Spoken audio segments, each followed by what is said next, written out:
பார்த்தா முன்ன வேசியா இருந்தவள் அந்த லக்ஷஹீரான்ற பெண், அவள் தபஸ்வினியா மாறின பிறகு அவள் சிறந்த பக்தியா மாறினே அவளை தேடி எல்லாரும் அவள் மகா தபஸ்வி, அவளுடைய தேஜஸை பார்த்து ஆச்சரியப்பட்டு அப்புறம் ஜனங்க வந்து அவளுக்கு தேவையான பொண்ணும் பொருள் அதான் அவளுக்கு தேவையான உணவுகள்லாம் கொடுக்க வந்தாங்க. எல்லாமே அவளை மதிக்க ஆரம்பிச்சாங்க. அவளை சிறந்த தபஸ்வினியாக அவளை தெய்வமா கொண்டாடினாங்க ஜனங்கள்லாம். இது யாருடைய அனுகிரகம் தான். ஒரு வேசியா இருந்தவ அவளை மதிக்க மாட்டாங்க, ஊர் ஜனங்கள்லாம் ஒதுக்குவாங்க. அப்படியேப்பட்டவளை மதிக்கத்தக்க அளவுக்கு மாட்டினது யாருன்னா ஒரு குரு.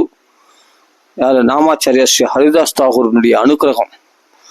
அவர் வாக்குல உபதேசம் பண்ண நாம நிஷ்டை, அந்த நாமத்தை படிச்சுண்டா அதனால் அவள் உலகமே மதிக்கத்தக்கவளாக சிறந்த தபஸ்வினியாக பிரகாசிக்கிறாள். ஆச்சரியமா இல்லை? ஒரு ராம நாமத்தை சொல்லி ஒரு மிளைச்சினால் கெடுக்கப்பட்ட பூரி ஜெகநாத் கோயில்ல அந்த லக்ஷ்மிதார கவியினால அங்க பார்த்தா ராம நாமத்துல ஒரு மிளைச்சம் கெடுக்கப்பட்ட அந்த ஸ்திரீயானவள் மகா சுமங்கலியாக ஒரு பதிவிரதையாக இழந்த கற்பை மீண்டும் பெற்றவளாக அப்படியே அந்த கோலத்திலிருந்து எழுந்து வந்தாள் இல்லையா? இது போதேந்திரால் காலத்துல நடந்த விஷயம். ராம ராம ராமன் சொல்லி அப்படியே அவ்வாட தீர்க்க சுமங்கலியை எழுந்து வந்தான். மிளைச்சலினால் கெடுக்கப்படுறதுக்கு முன்னாடி எப்படி இருந்தாலோ அந்த நகநெட்டோட போடவே அதே மாதிரி தீர்க்க சுமங்கலியை எழுந்து வந்தான். ஆச்சரியப்பட்டாங்க ஜனங்கள்லாம் பார்த்து ராம ராம ராம ராமன் கர்ஜிக்க ஆரம்பிச்சிட்டாங்க. அங்க இருக்க ஜனலாம் சந்தன் தாதான்னு குளம், அது பூரி ஜெகநாதருடைய கோயில் பக்கத்துல இருக்கிற குளம், அது சந்தன் தாதான குளத்துல, அந்த குளத்துல இருந்து அப்படியே எழுந்து வந்தாந்தம்மா. அப்ப ராமன் நாமத்தினால பல அதிசயங்கள் நடந்திருக்கு. இறந்தவர்கள் உயிர் பழித்திருக்கிறார்கள் ராம நாமத்தினால. அந்த நாம நிஷ்டை. நீ பாகவதம் படி, ராமாயணம் படி, எல்லாம் படி, எல்லாத்துடைய சாரம் ராம நாமம். அப்போ ஹரிதாஸ் தாகூர் தன்னிடத்துல வந்தவளுக்கே ஆசீர்வாதம் பண்ணியிருக்கார். அவன் வந்து சிறந்த தபஸ்வினியா மாத்திருக்காரு. இவர் வந்து வேசியால கெட்டு போல, அந்த வேசி இவர் கெடுத்துட்டார். எப்படி கெடுத்தாருன்னா நாம நிஷ்டையில அவளுக்கு நாம நிஷ்டையை உண்டாக்கிட்டார். இனிமேல் அவள் நாமே கதி ஆகிட்டாவா. ஹரே கிருஷ்ணா மகாமந்திரம் சொல்ல ஆரம்பிச்சிட்டா. அவர் பாடு கிளம்பிட்டார் பிரச்சாரம் பண்ணுறோம். ஆனால் நாம சித்தி ஏற்பட்ட பிறகுதான் வேலை செய்வாங்க. நாம சித்தி ஏற்படுற வரைக்கும் தன்னை ஒழிச்சுப்பாங்க. ஒரு குகையிலையோ இங்கே மரத்தடியிலையோ உட்காந்து அனவரதும் ராம நாம சொல்லிகிட்டே இருப்பாங்க அவங்க பாட்டுக்கு. அவங்களுக்குள்ள அந்த நாம நிஷ்டை. அது பிறகு வந்து என்னன்னா, இப்போ மடி பெருத்து போச்சுன்னா அது பாலை பயிற்சி ஆகணும்.